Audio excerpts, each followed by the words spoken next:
Hi, I'm Barry Shrum. I'm an entertainment attorney here in Nashville, Tennessee, and you're watching DigiMusic TV.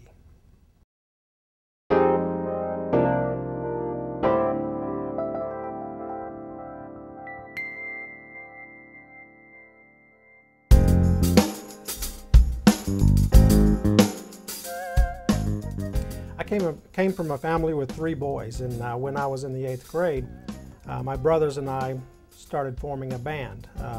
My brothers were 5 and 6 years older than me, respectively, Mike and Kim, and they were always looking for somebody else in the band, but ultimately they let me be the drummer, and that was the love of my life. I loved music. Our whole family was kind of revolved around music. We used to sit around the piano at times and sing, you know, Christmas carols and church songs and old favorites, you know, band favorites and things like that, Broadway tunes, whatever. And that was a lot of fun. So that's kind of how I initially got interested in music. And since I had older brothers, my love of music goes way back, you know, all the way back to the Beatles, and then, you know, all the way present to Maroon 5, for example. So I have a wide variety of taste in music. Somewhere along the way, we were in the band, we were touring, we were playing, and I got interested in theology.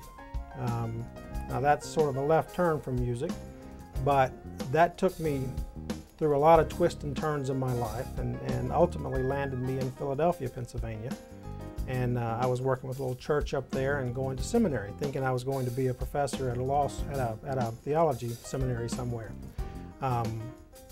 About the same time, my brother Kim had gotten into songwriting and was thinking about forming his own publishing company and trying to promote his music.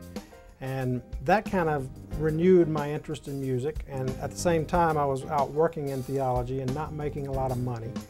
And so ultimately, to make a long story short, I decided to go to law school, and for the sole purpose of learning more about the music industry, more about copyright law, more about trademark, more about the kinds of things my brother would need in forming his publishing company. And that's what ultimately happened. He formed a publishing company with my brother Michael. I set it up, I formed the business, I did all the paperwork, all the contracts, and that sort of segued my life into entertainment law. Of course, at the time I was working for a firm in Philadelphia, a large, stodgy, old conservative firm, maritime firm, and I was in their litigation department. And you know, at the time, music law was not a very popular area of law in Philadelphia, to say the least.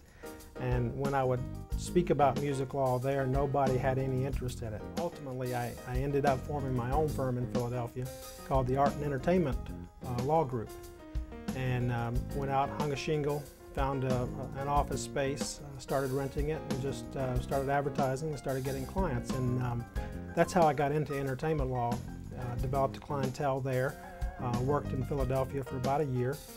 And then hooked up with Jim Harris, who's one of my partners here at Harris, Martin, Jones, Shrum, Bradford, and Womack.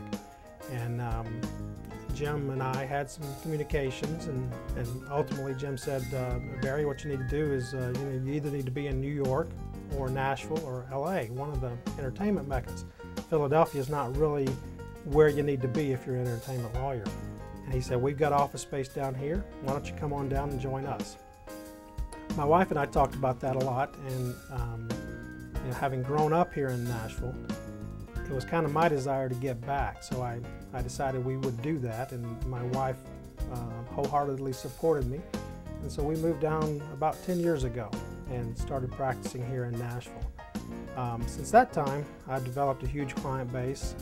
This firm represents some of the larger names in country music. We practice all areas of law, not just entertainment, although that is our primary focus, and more than half of the attorneys here focus on that 100% of the time.